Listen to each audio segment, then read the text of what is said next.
Ever read this?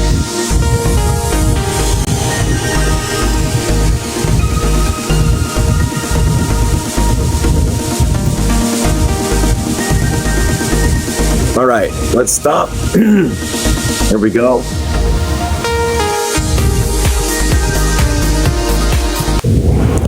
All right, let's be.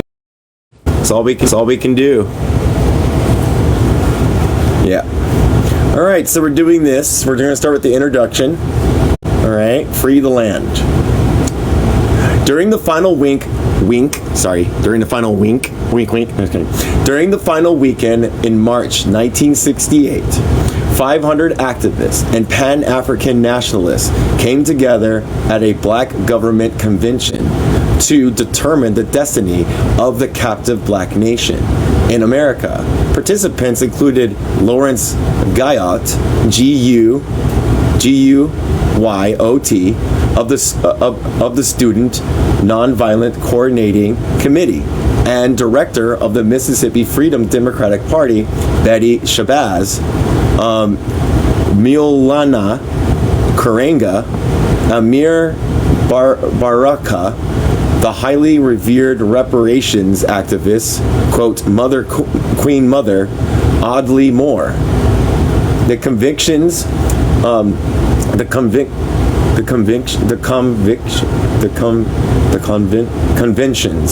convention's main organizers, Gade Milton Henry and Amir Obodela, Obodela. Richard Henry, I guess is their, the other name, brought them together so they could discuss their historical political conditions and the legal remedies available under international human rights law. After deliberating about religion, culture, sexism, and government repression on Sunday, March 30th, several dozens attendees in convention agreed to sign a document declaring to the world that they would struggle for the complete independence and statehood of the black nation, which they named the Republic of New Africa, RNA. By advocating for a union-monitored plebiscite, they would ensure that their people, whom they began referring to as New Africans, quote unquote, could once and for all determine where to place their consent of citizenship. Hold on a second, I got someone in the comments.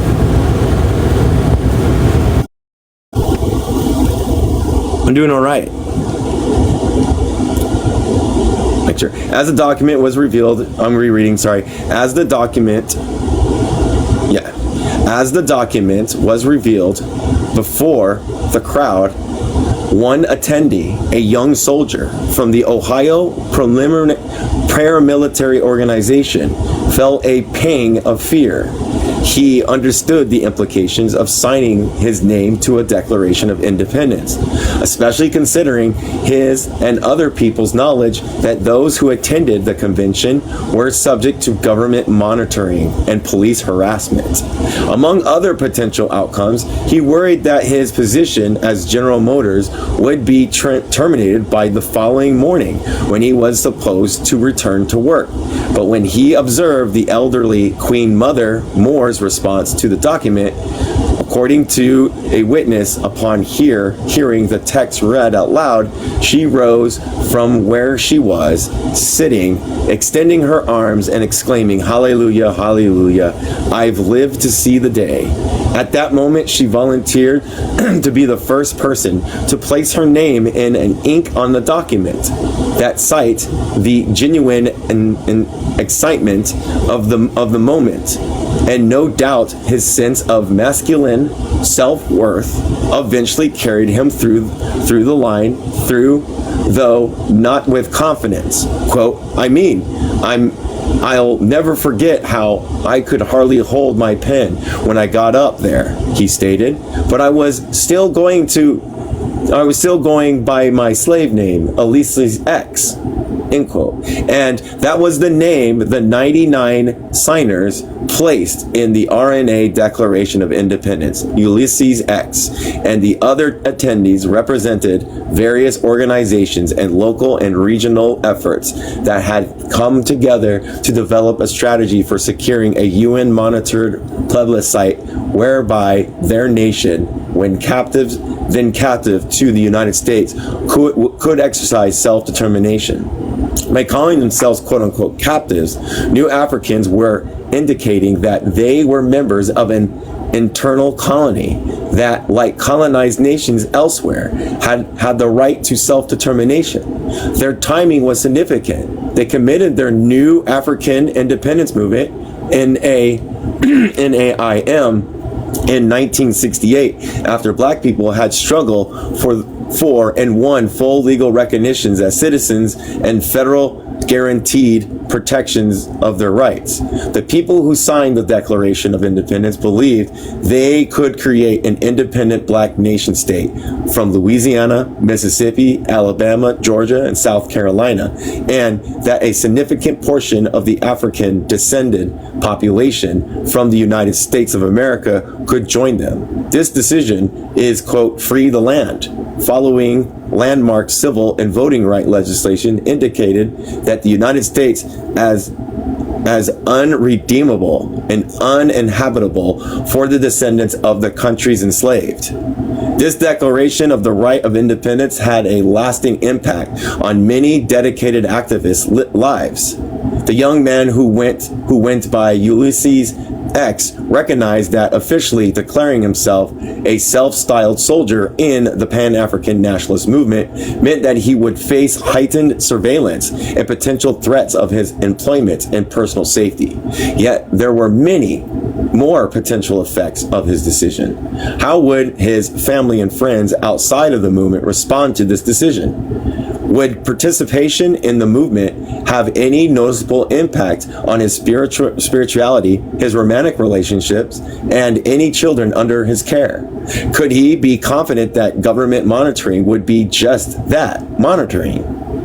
Did Ulysses X have to prepare himself mentally and physically for other encounters with the American government? Ulysses X and everyone else who became a signed supporter of the NAIM, which is New African Independence Movement, would have to deal with such questions. Consider the Republic of New Africa, the name of their nation, quote unquote. Advocates framed the New African, hold on a second, I'm trying to do this. Where's it at? Independence movement in terms of achieving political independence and statehood. Their ranks consisted of a provincial government, PGRNA. So RNA is Republic of New Africa, but I don't know what PG means. It doesn't say it. Huh. Okay, no worries. Yeah. All right. Oh my gosh, don't do that. All right. I'm still on introductions. All right, they show a picture. Let no man question us. It says here, we applied to ourselves and believe it also logical, humane, and legally correct for the world to apply to us the same standards that permit the Cubans, who are descendants of indigenous Africans, and Spaniards to claim the land they claim, Jamaicans to claim the land they claim, and Haitians, Trinidadians, Ghanese, and Mexicans to claim the land they each claim.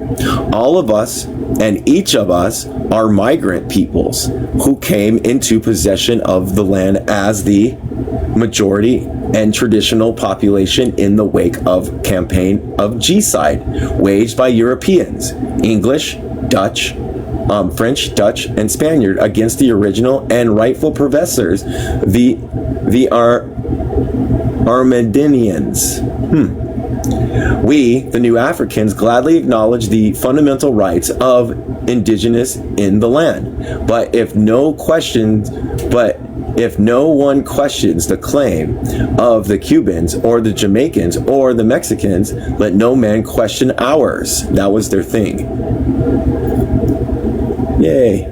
Let no man question us. The New African Journals, January 6th, September 25th, 1976, courtesy of, Nkechi Taifa.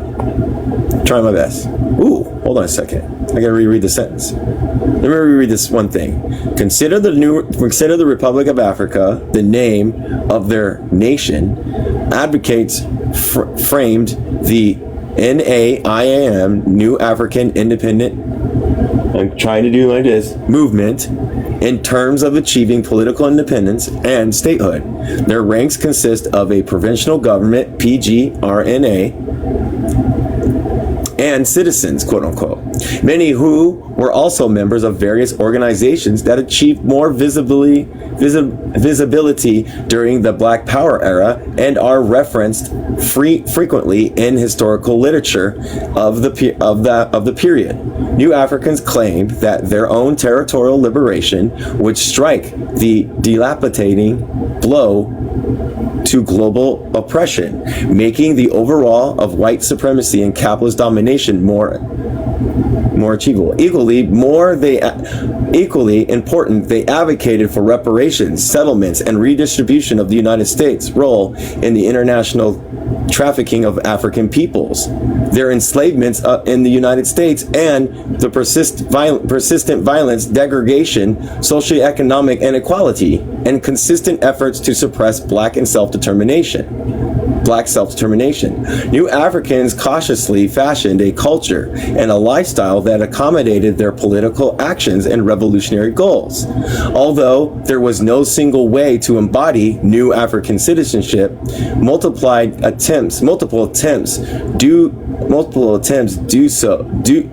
do so helped form the contours of the ongoing and protracted struggle. To the 21st century observers, the basic goals of the new African, I always mess this up, I'm trying, where did it go? Oh, the PGRN is a provisional government of the New African Republic. Found it. Yay me. Yeah, independence movement. It's independence movement. Many sound familiar, even if unsettling, during a moment of international tension resolving around the interrelated issues of sovereignty, border security, and human rights responsibilities of various nations and peoples. In 2011, following brutal warfare and widely spread human rights campaign, South Sudan gained its independence using an independent referendum. In 2014, Scotland held a nationwide vote, but decided to remain within United Kingdom, the country's historical oppressor. In the next 2 years, Catalonia revitalized its independence movement, leading to protests and arrests of the region's political leaders, as well as changes in Spanish law that made certain forms of independent protest illegal. Though citizens of Quebec had not voted on the issue since 1995, Quebec sovereignty advocates have maintained their rights to govern themselves and their physical territory. At the same time, the far right in Europe and the United States has gained power using rhetoric reminiscent of fascism from the 1930s and 1940s. Climate change and war has exacerbated decades of fiscal and military instability, pushing migrants from Africa and the Arabian Peninsula, South and Central America, and elsewhere to economically dominant countries, including Australia and Canada. However, these relocations have been accompanied by fear about terrorism, as carried out by non-white persons, the violent enforcement of border security. Brexit is just one example, albeit an extreme one, of the latter. Taken together, taking together issues of sovereignty, self-determination, national identity, and the attempts to maintain the global status quo through legal and extra legal enforcement, demonstrate that the basic idea behind New Africa, independence, and self-determination is more commonplace than some may realize. The difference between the New African struggle and the others is that New Africans frame theirs as a revolutionary war against oppression, and that it has been carried out by historical non-persons and U.S. quote, paper citizens, end quote. That's going to be on chapter 2. Who consider themselves captives, forced to reside and die on stolen land from indigenous nations. The national, what's NIM again? Oh, it's the New African Independence Movement, sorry, is most often associated with the PRNA, which is PGRNA is Provisional Government Republic of New Africa. There we go. However, the movement has included people and organizations that pursued independence using different, though complementary methods. Despite the disarrangement about approach, these various formations have shared a vision of New African nationality and the intentional lifestyles that they believe would help deliver independent statehood, secure reparations, and win a global war against white supremacy and capitalist domination. Free the Land tells the history of New African independence efforts, primarily as they have been carried out by the Provisional Government of Republic of New Africa. Yeah, I'm getting it. While placing a spotlight on those who sought to exchange residence in the United States with self-determined citizenship. It examines the effects of this struggle on the lives and the lifestyles of participants. Activism influences interpersonal exchanges, routine practices, and varying individual rationales that compel New Africans to commit themselves to their very ambitious goals. As each individual evolves within the protracted struggle, each individual reinterpreted the overarching ideology and shifted his or her practices according to these new frames of reference. Therefore, the dialectical and reciprocal relationship bound New African activists, their movement, and its concomitant ideas, and the impact of their revolutionary work. This, quote, lifestyle politics, end quote, may offer some insight into why their movement continues even though the overwhelming majority of Black Power contemporaries demobilized. Oh, there's someone in the thing. I don't know who Ben Eldon is. No idea. Lifestyles politics as it has been used by political scientists. W. Lance Bennett describes everyday practices that may have political intent outside of the purposeful mass organizing and civic culture activists utilized more regularly prior to the 1980s. His vision of lifestyle politics outlines the various ways individuals, quote, organize social and political means around their lifestyle, values, and their personal narratives that express them.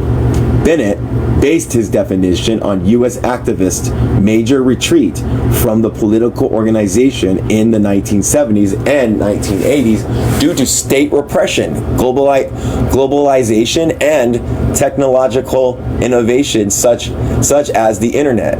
Distinct from Bennett,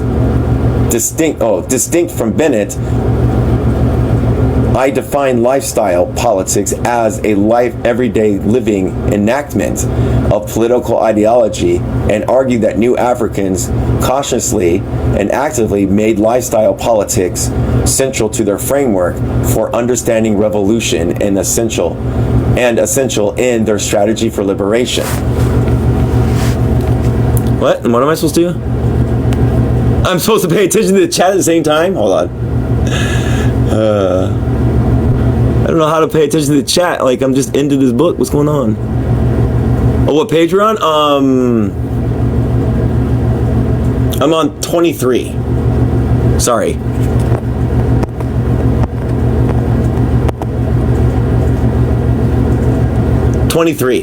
The introduction.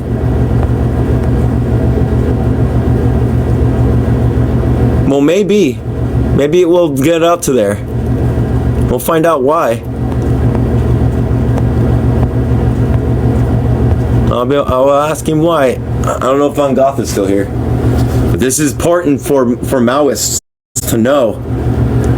New Africa is important for Maoist positions in the United States. Very important.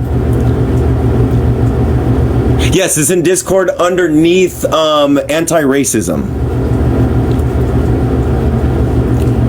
It's in the Discord underneath anti-racism. And this is about New Africa and how they are setting up and what New Africa means. So, first time ever reading this book, one of my comrades from the org I'm in recommended this book, so I thought maybe I'll just read it online so everybody who is willing to listen and learn can learn and listen from this too, and also give their critiques back and everything. Because, like, as Maoists, we have to observe a new African nation, you know? Lifestyles, politics are a consistent interpretation, contestation, negotiation, and reproduction of activists' shared ideas within both civic arenas and domains deemed, quote, personal, end quote, and or, quote, private, quote unquote.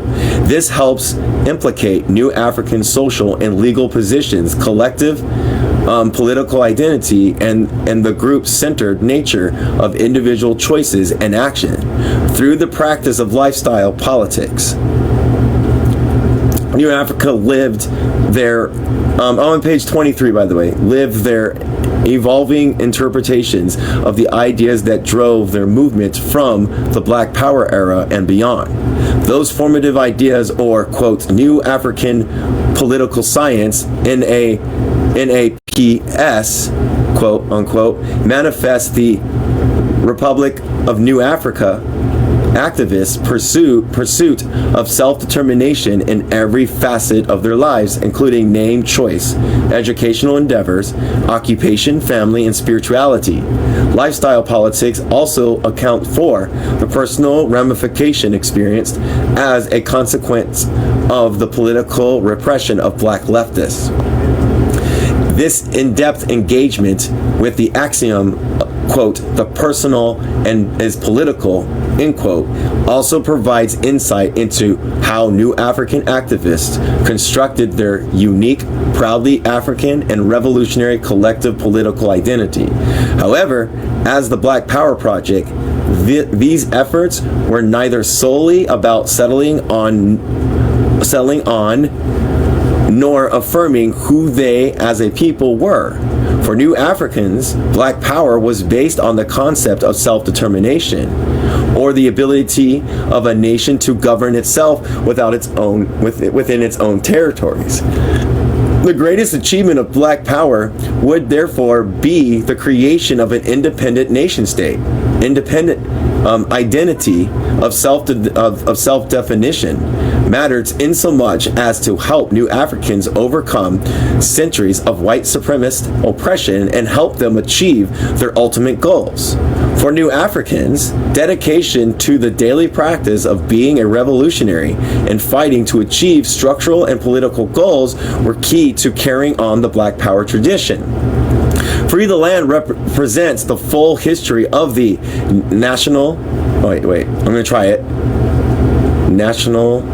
New African independent movement. Yay! And explains how.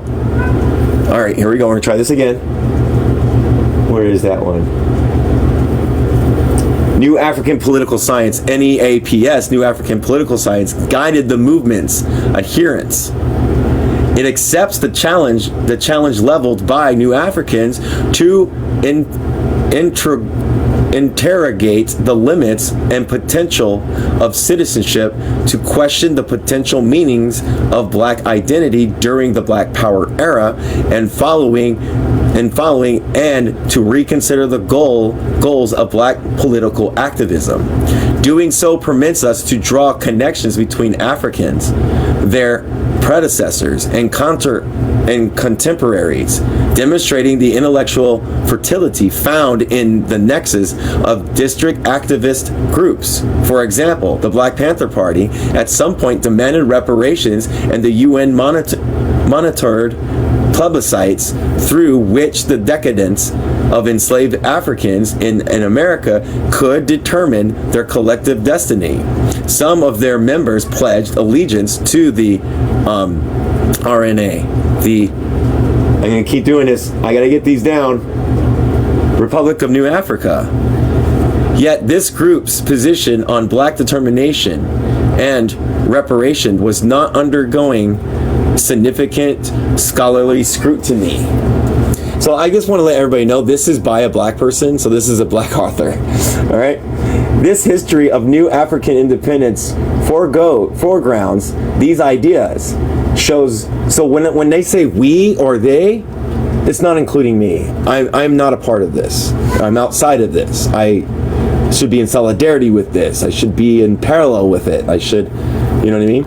Show that some activists kept them alive within broader political discourses until these ideas became embedded in some of the major current day conversations about reparations. Telling this history highlights the importance of the new African independence movement to preserve and expanded upon the legacy of Black Power. Narrating such a history requires a multifaceted inspection of the more day-to-day aspects of movement building and participation. Such a project intentionally brings forth the perspective and the experience of the people whose voices were muffled under the booming soundtrack of charismatic, highly visible, and often male representatives of the Black Power era. These people were also silenced and rendered invisible by the tear gas, tanks, and media representation that facilitated government-sponsored repression in order to amplify their voices above the raucousness of war. Let me make sure if I have that. Oh my gosh. Can't do it. Hold on. Let me do this. No, highlight it. Oh my gosh, won't let me highlight it. Oh, it does. Okay. All right, it's copy text. Hold on a second, everybody. Give me a chance. Go to here. Hopefully this works.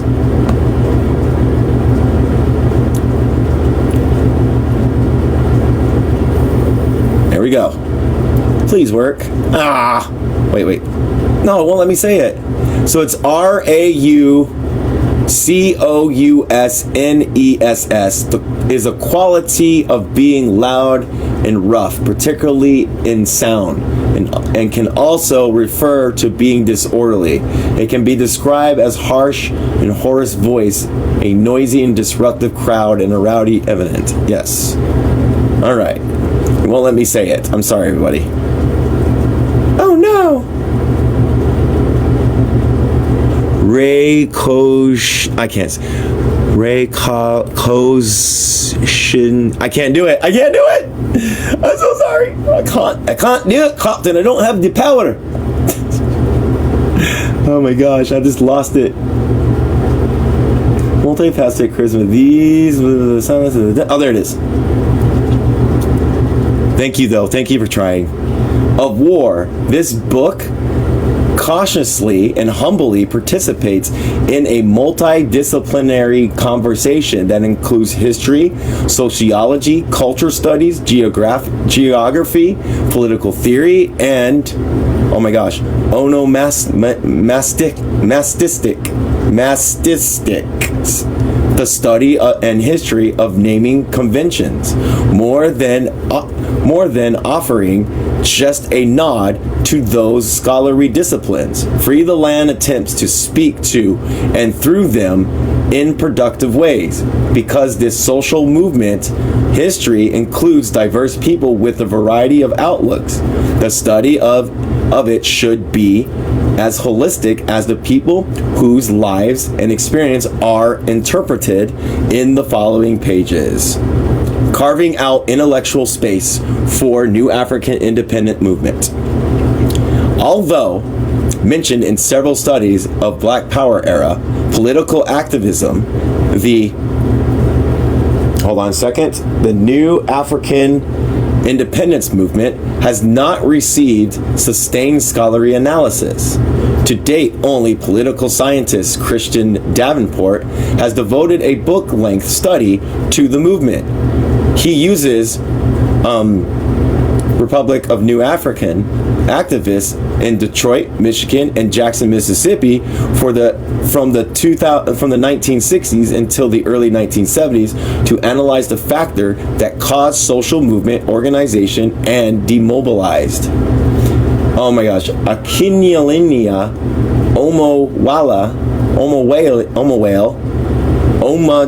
Omaja devotes, so it's Akinyele, first name.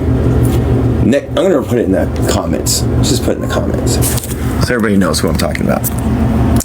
Put in the comments. Just easier to do that. Do. It's going to take me a while to read it. Oh, you want to type it? Please type it. Yes, please do that. I appreciate that. Please type it. Yes. Please. Please. Yes. Because that's important that people know who this is. Devotes a chapter to Republic of New Africa efforts in We Will Shoot Back, as does Robert L. Tassia, TSAI, in the Americans Forgotten Constitution. Similarly, the oh my gosh, I gotta look up this word, everybody. Hey, Larry,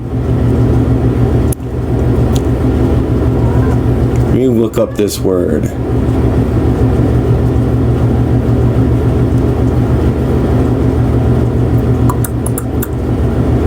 Good thing it's at the bottom, so I'll be able to find it back easily.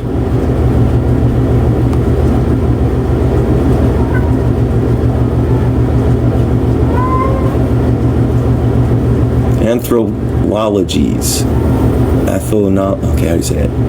Anthology. Okay, it's anthology. Got it. Anthology was it? It was. It's good to see you, comrade. This is about New Africa and why it's important and why it's important to free the land. So, all right, back to it. Let me find it again. All right. Although mentioned in several studies. Oh wait, it's down here. Where would I go? Where am I at? Sorry, everybody. Jackson, blah, blah, blah, blah, the organization.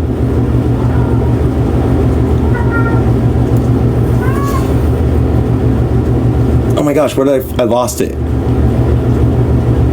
Demobilize.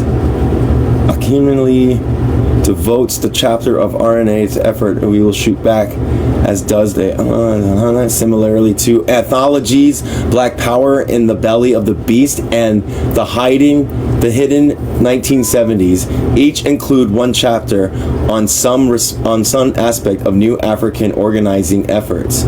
Otherwise, New Africans receive varying levels of analysis in the existing scholarship on the new Black Power era. African Americans, political thought, anti-person activism, and reparations. Although the New African Independent Movement has not received extensive scholarly coverage, the issue at the heart of this study have. the issues at the heart of this study have. This book, interrogation of lifestyle,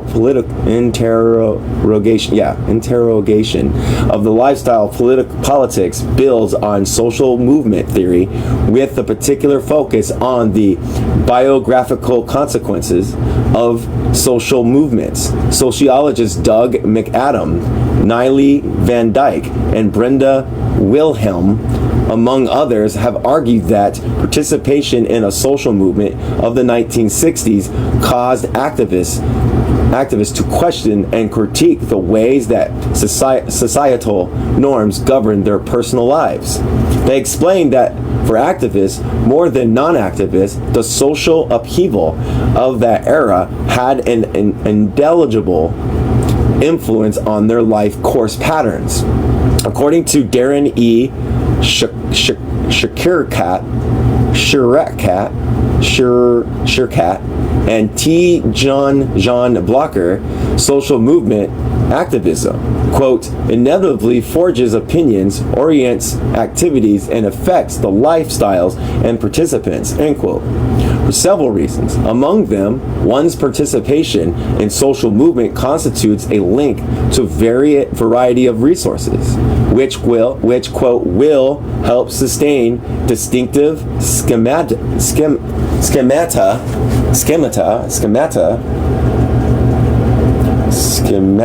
That's schemata, right? What does schemata mean? I don't want to do this. I wish I had another advice. I need another advice. Hey, Blue. Hey, Pooh. Where was I at?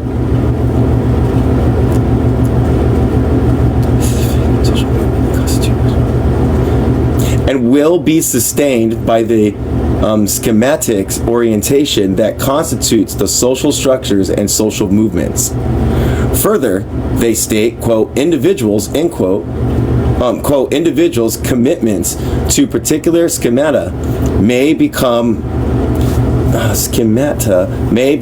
codified, providing cognitive resources for other decisions and understanding, whereby generating cognitive structures.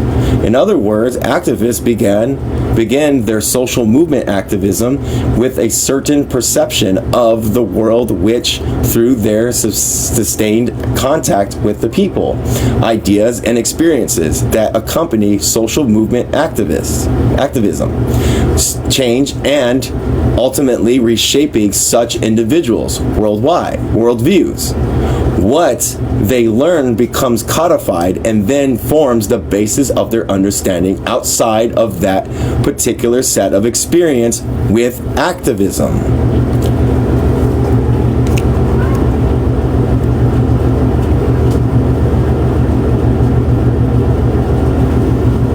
Oh my gosh, Liberia, are you serious, bro? I'm not letting you up, dude. You fucking kidding me?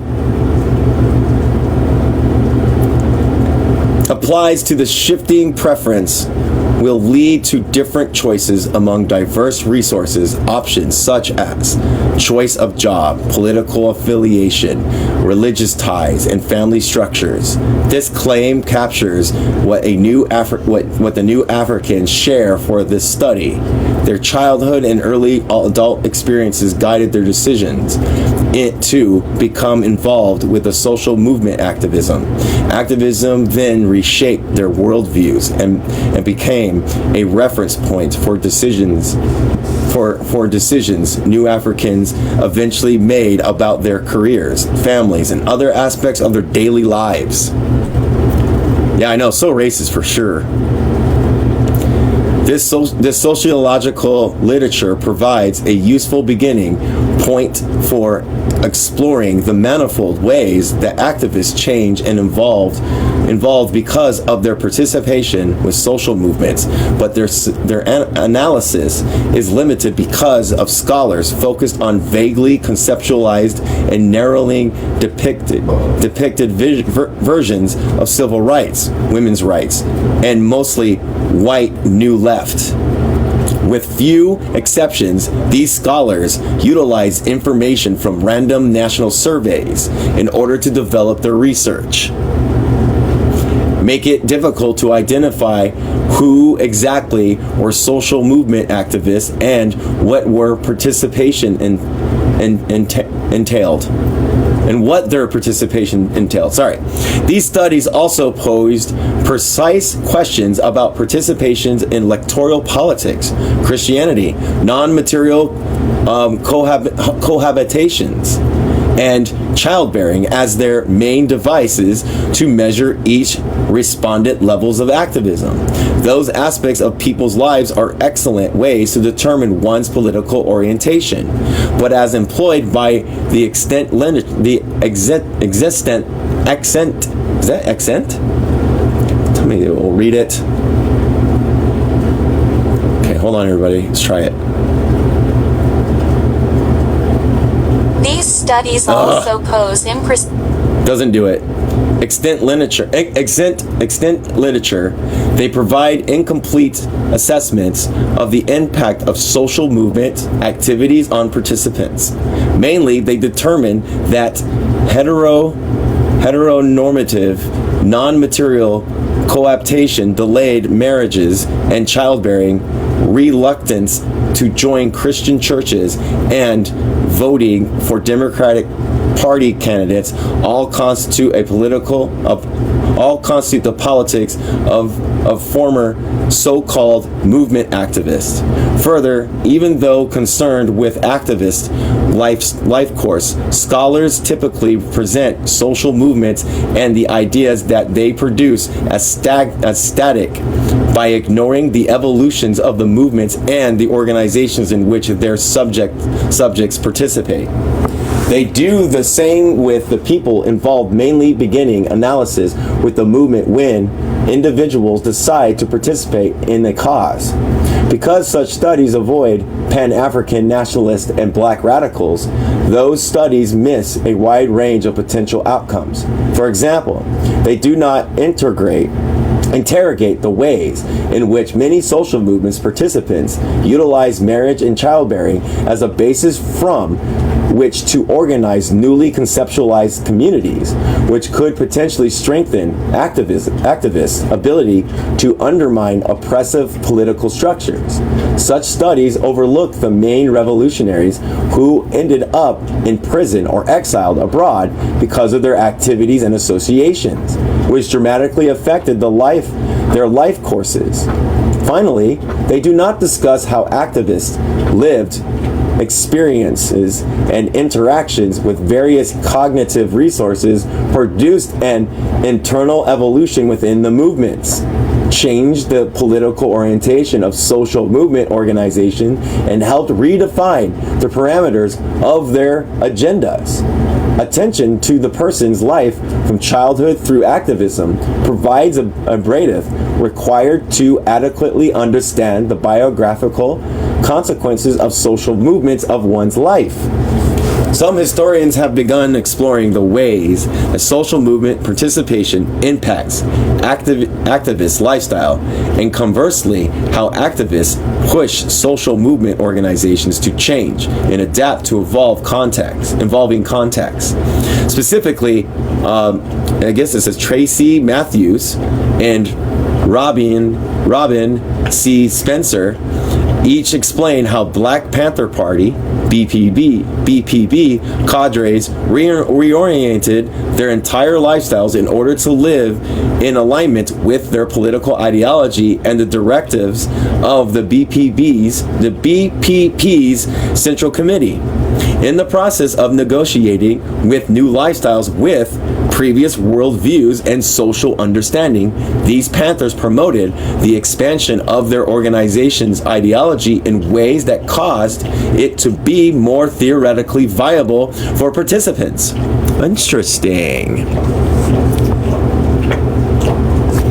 Interesting.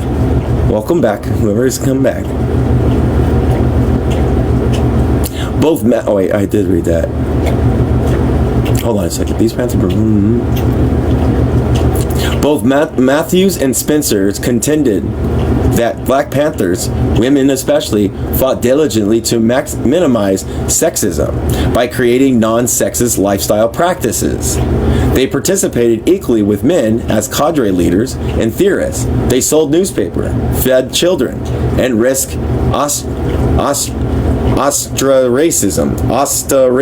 I have no idea what ostracism is. Holy shit. All right, I'm going to pause. Hold on. I can't. Where'd it go? Where'd it go? Non-sexist practice. And they eventually, it's OSTRA. Oh my gosh. Ostracism. What the fuck is it? Okay. I'm going to look it up. I have to leave this part. Hold on. Copy text.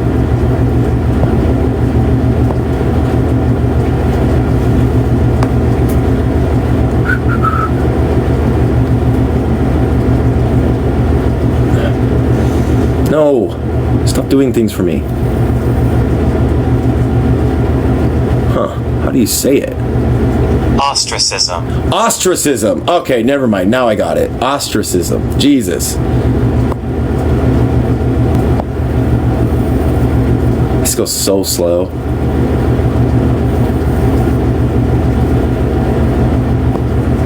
That's why I wish I had this on my phone. Alright, now I have to find it. Please, everybody. Gotta find it. Ostracism from their families.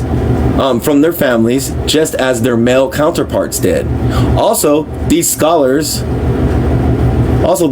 appropriately considered how the offensive waged against Black revolutionaries by the federal government impacted Black Panthers' lifestyles. However, neither Matthews nor Spencer discussed the long-term outcomes of these processes of living one's political ideology. This book then utilizes the most promising aspects of sociological and historical scholarships on the biographical impact of social movements in order to determine the various effects of New Africans' dialectical relationships with their movement.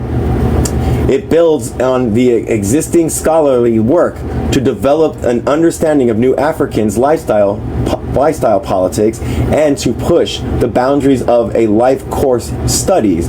The New African Independent Movement encouraged activists to pursue self-determination and independence culturally and politically from the United States and Western societies more generally.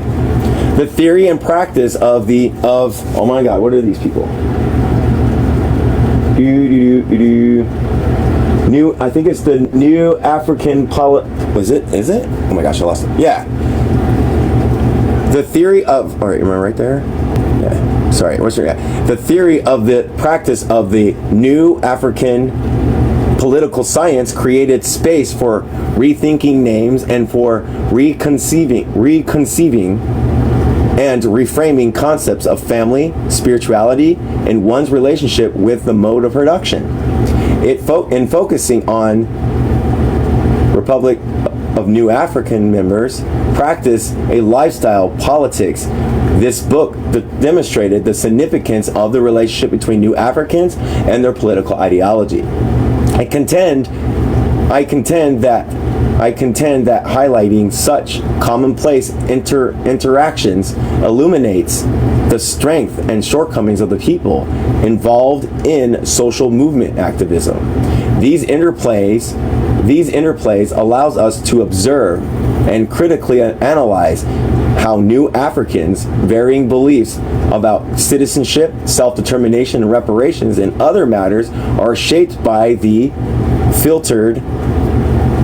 and filtered through pre-existing, involving, and sometimes dubious formulations of, quote, nation, of, quote, revolution, and, quote, colonization, and other concepts. The multitude of ways that individual New Africans interpret their own subject positions in relations to the surrounding world posed both advantages and limitations of their abilities to contribute to the group's goals. Leaders struggle to maintain equal power between men and women at all levels of the Provisional Government New African Republic of New Africa's organizational structure.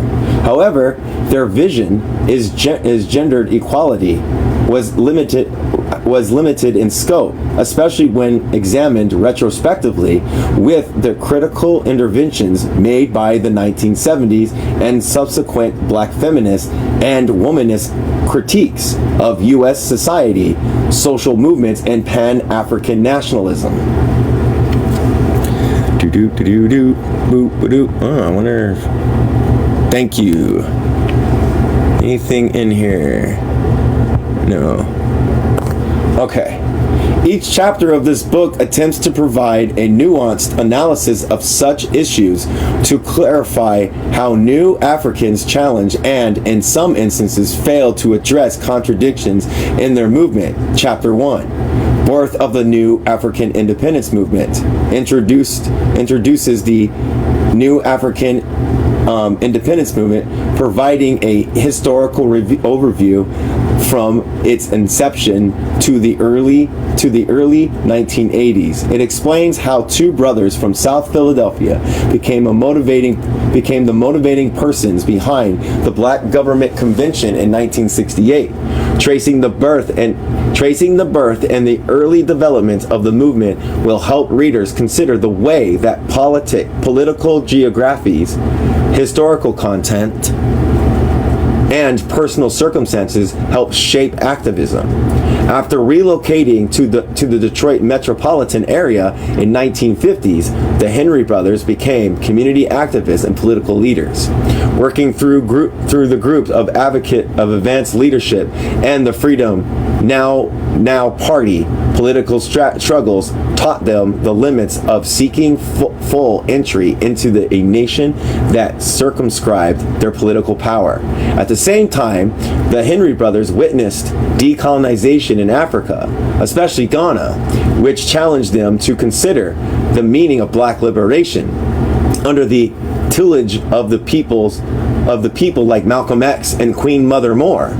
They shifted their politics from reform and inclusion to revolution and self-determination. They eventually called for the 1968 convention, during which they helped declare black people's rights to independence from the United States of America.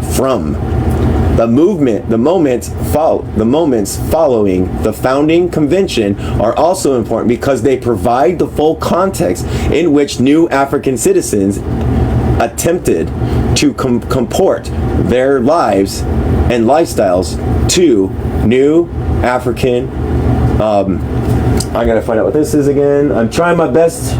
New African political science. There we go.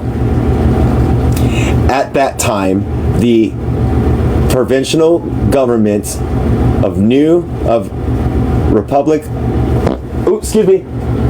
that was wild. Republic of New Africa experienced two internal disputes and a number of violent engagement with the state and its law enforcement officials. These nearly destroyed the provincial government, eating away at important financial resources, training relationships between key personnel, and determining the confidence of would-be supporters. Yet the self-proclaimed government body and a number of associated organizations survived. By detailing some of the important development during the first 15 years or so of the New African Independence Movement. History. Chapter 1 introduces readers to a basic idea, important people, and events that have come to define the movement. After describing the New African Independent movements founded and the aftermath of the call for independence, Chapter 2, the fruition of Black Power, end quote, explains and analyzes the movement's intellectual and theoretical foundation. It utilizes the theoretical power of the New African concept, quote, paper citizens, end quote, to explain the various founding documents, including the I could never, people of Republic of New Africa Declaration of Independence, the New African Oath, and more. Highlighting the major ideas from these documents reveals several important concepts through which New African critiqued U.S. paper citizenship and developed their own concept of New African citizenship. Besides the question of citizenship, New African political identity, developing world solidarity, and the governmental, not organizational apparatus anchored the significant portion of known New African activism. Specific actions such as supporting an independence of Puerto Rico, seeking out political relationship with U.S. indigenous nations, and running for political office exemplify New African political science as a living experience of ideology. An assessment of those outcomes and ideas behind them prepares readers for a deeper exploration of how and when New African political science and everyday life intersects with individual persons. The term lifestyle politics captures this phenomenon. The discussions,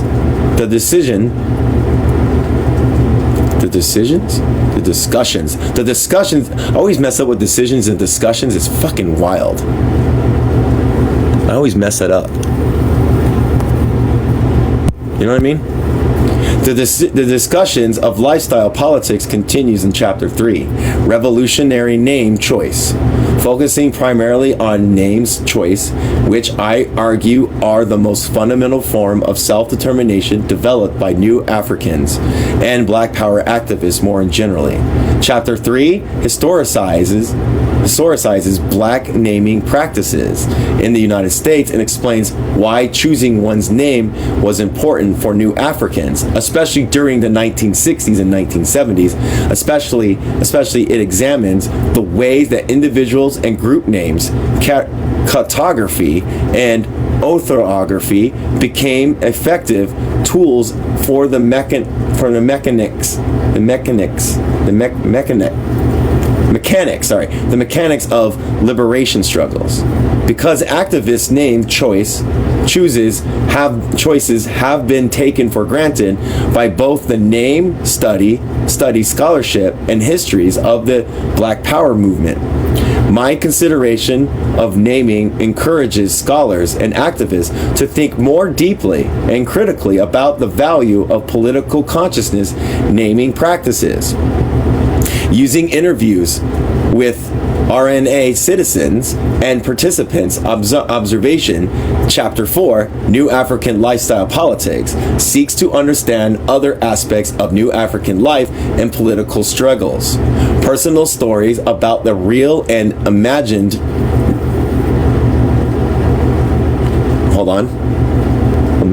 I always not good with these things. Republic of New African family and educational and career choices as paper citizens in an oppressive nation, and more depth to the historical and sociological discussions about social movement activism.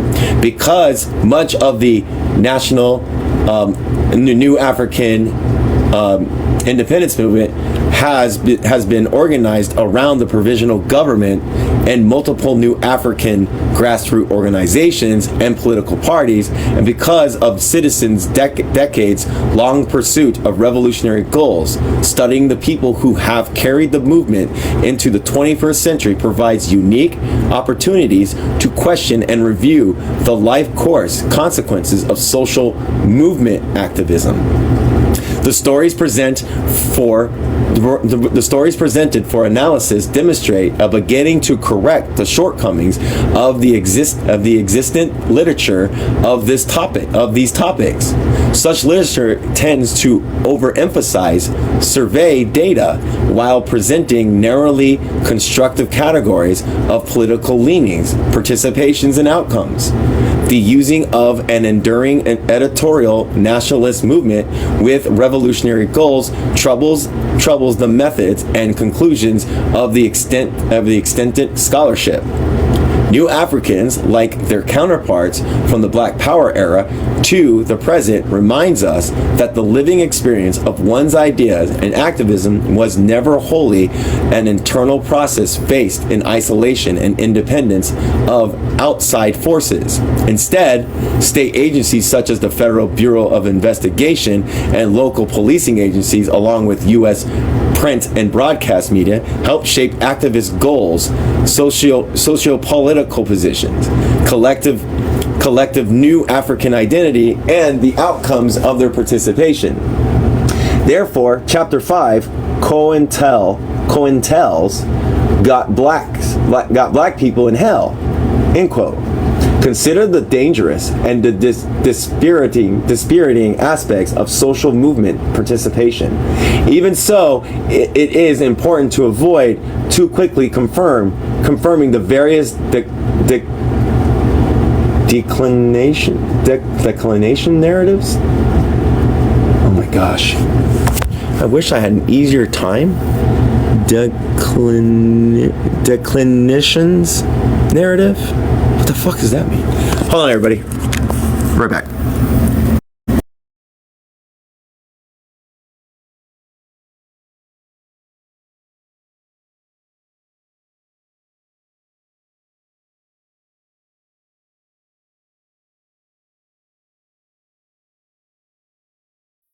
It's declension.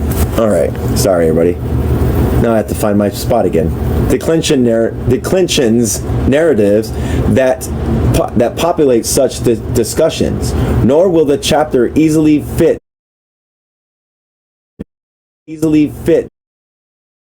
have preferred.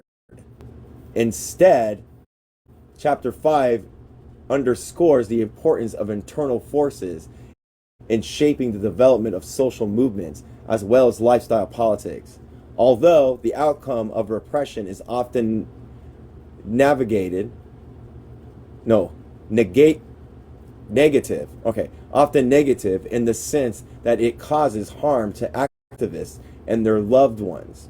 Governmental hostility also helps shape the goals of movements, causes activists to rethink their beliefs and ideologies, and has the potential to be a generative force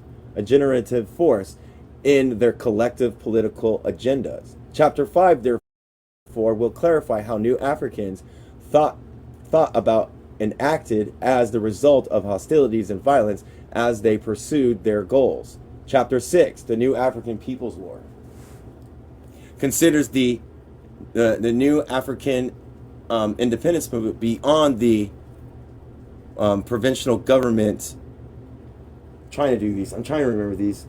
Republic of New Africa. It highlights some of the organizations and parties that struggled for New Africa independence alongside the Abidel-led formation. Abidel-led formation. These groups shared varying though similar interpretations of what New Africans meant and could bring about. Their ideas and actions demonstrate some of the ways that activists carry African efforts to build the reparation movement in America. Show how New Africans worked with the variety of groups and individuals to give lasting momentum to ideas that many attribute to the efforts of the Student Nonviolent Coordinating Committees, SNCC, former Executive Secretary James Forman, revealing how New Africans distinguished the claims from Forman's. It shows that while Forman singled out churches and synagogues for their roles in the slave trade, the provincial government Republic of New Africa focused on what the U.S. government owed African people. New Africa also connected the reparations claim to questions about the 14th Amendment and how the federal government applied it to people of African descent. Another distinction was the provincial government, oh my gosh, I keep doing this, Republic of New Africans interpretation of UN language about national self-determination for historically oppressed groups from its foundations in the Republic of New Africa Declaration of Independence. The New Africans reparation claims eventually made its way into the formation of the National Coalition of Black People for Reparations in America in 1989. Therefore, Chapter 6 shows how New African politics have informed certain aspects of the broader Black political agenda today. The epilogue offers a short meditation on issues that scholars and activists have yet to fully explore. As we continue to study and learn from past and present Black political struggles, it asks, how will scholars and activists respond to state-sanctioned political violence? And what can we learn from the history and legacies of movements such as the movement for New African independence, which have survived efforts by the state to destroy them? This history of the New African independence movement offers only one part of the story. It will take various efforts from the variety of disciplines to do justice to the movement to free the land and the people who helped normalize advocacy for reparations and political prisoners in modern Black political struggles. Taken together, these chapters tell the story of the New African independence movement, while simultaneously exploring some of the ways that social movements might continue to live and evolve based on their specific historical context.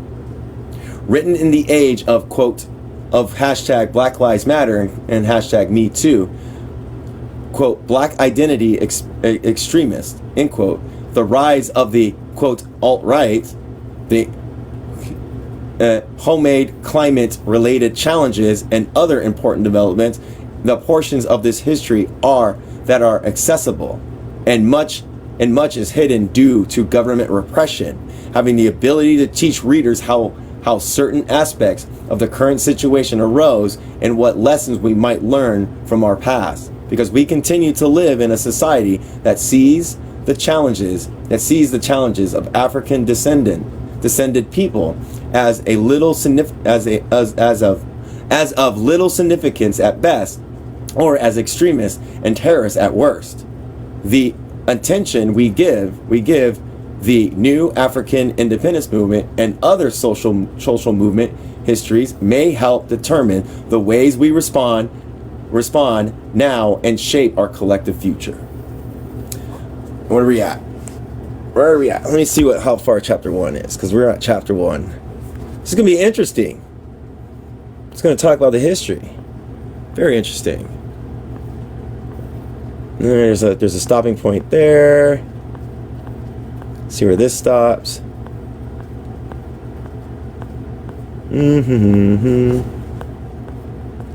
That's not a long stop. It's a long ways.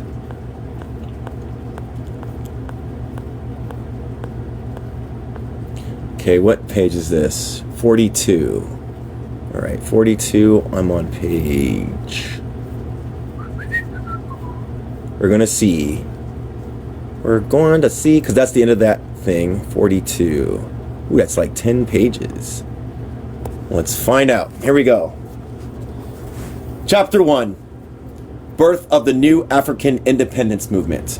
A historical overview. So this is a historical overview. On March 29th, 1969, New Africans assembled at New Bethel Baptist Church. Reverend C.L. Franklin. Oh my gosh. I don't know how to say this word. Hold on a second. Incommensurable? Weird. Hell no. Then go away. Yeah, I'm loving it too. Hold on.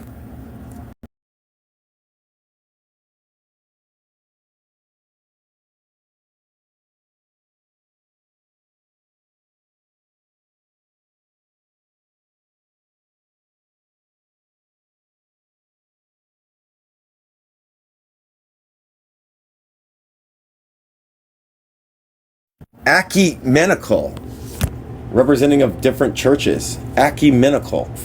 Wild. Okay, that's a new word. Home during a weekend-long celebration of the Republic of New African's first anniversary. Active in grassroots organizing,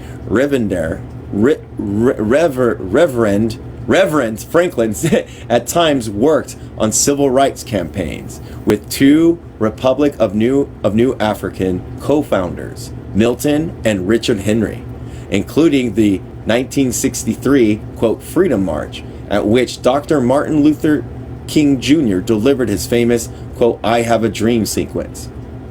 Even though Reverend Franklin never claimed to support the creation of an independent black nation state, he sometimes rented his church for black political activities. As the day's festivities were. Oops, I didn't mean to send an invitation. My bad. Oops. Didn't mean to do that. As the days of festivities were coming to a close, between 40 and 50 police officers bursting into a building. According to newspaper reports, they trained their weapons on the 200 or so attending men, women, and children, and they may have exchanged shots with a rifleman in open view near the altar, as well as someone shooting from the semi-concealed location in the ceiling. The assault came moments after Officer Michael Sapetsky and Richard Rorobeck observed armed guards from the Black Legion, the RNA military, outside of the church building. Newspaper accounts claim the guards shot the two officers, one fatally, as Zempetsky and Rorobeck approached to question the black men. Detroit police suggested that armed legionnaires that ran into New Bethel, still shooting as more officers arrived to rescue a dying Kopetsky and wounded Rorobeck. I don't care if their names are incorrect. Fuck them pigs. An onslaught left 4 attendees injured and result in 143 arrests. To the displeasure of local police and the Detroit News, Black Judge George Crockett released most of the arrestees the following morning. The New Bethel incident, quote unquote, and its immediate aftermath drew national attention and sensationalistic media coverage to the year-old RNA provincial government, PGRNA, Republic of New Africa. Police community relations were already tense, and the battle at New Bethel strained them severely. It seems to confirm fears that Black Power was indeed going after Anglo-America's mama, quote unquote mama, as former members of the Student Nonviolent Coordinating Committee, SNCC, Julius Lester, quipped. For some white Detroiters, the gun battle evidence another violent clash between black militants and the police, and provided one more justification for their flight from the inner city to more guarded homes in the suburbs. For New Africans, the event of March 29th served as a reminder that the U.S. government would use its extensive resources to prevent Republic of New African activists from bringing their version of Black Power and the attainment of New African independence to fruition. Many New Africans also understood it as the first battle in what promises to be a long and drawn-out war for self-determination. The provincial government of Republic of New Africans and the New African Independence Movement It initiated, developed out of Detroit's legacy of black struggle. The PGRNA emerged specifically from the activism of the 1960s with the goal of independent statehood. Essentially, in this story were brothers Gandhi and Amir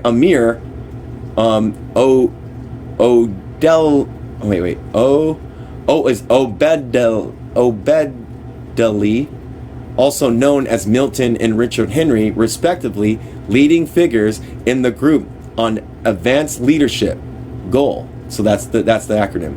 And the Malcolm X Society. Their activism and ideological evolution led to the call for the National Black Government Conference, later considered a convention that birthed the PGRNA, the Provincial Government of Republic of New African. Following the convention, the PGRNA rather two major splits, two well-known shootouts, and other forms of overt and covert repression. Nevertheless, the PGRNA and the movement survived. The New African Independence Movement came into existence during an era that witnessed profound shifts in Americans' political atmosphere that ended black power and ushered in a new, more conservative social political moment. The growing state oppression and conservatism of the years that followed will effectively end the Black Power movement. New Africans' success in making it through this era set the context of the, quote, new African political science, end quote, and the ways that participation in the New African Independent Movement was more than just a form of political activism. It came to shape activists' whole lives. All right. Now it's only 15 minutes. And we're going to go ahead and stop for right now. So what we're going to do is I have over 10 more pages to read. And I'm reading that slowly right now. So I'm going to stop where it says Black Struggles in Detroit and the Prehistory of the Republic of New Africa. So we're going to stop there for tonight. Yay! Can I do a bookmark? Please tell me you're going to let me do a bookmark. I know it's early, but we're just starting. So, where is... It won't let me set a paragraph? Why won't it let me set a... Oh my gosh. It won't let me do a... Oh, there it is. Add a bookmark. Haha, I found it. Alright. So it's going to be an interesting book. Yeah, no problems. Tomorrow I'll read it the same way. I have a whole bunch of things to go through. Like I have a whole bunch of acronyms to go through. And we're going to see the development of this and the history of this. And how important it is. Especially as Maoists, Van Gotha. Maoists should be able to understand what New Africa means.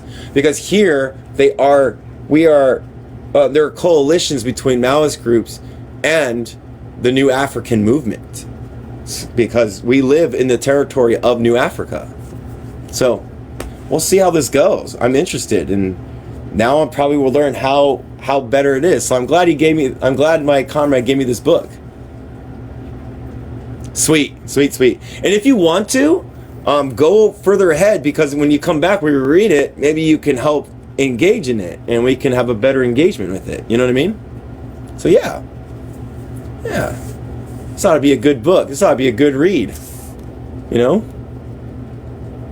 So, I wonder if those comrades that came in and started unfollowing me.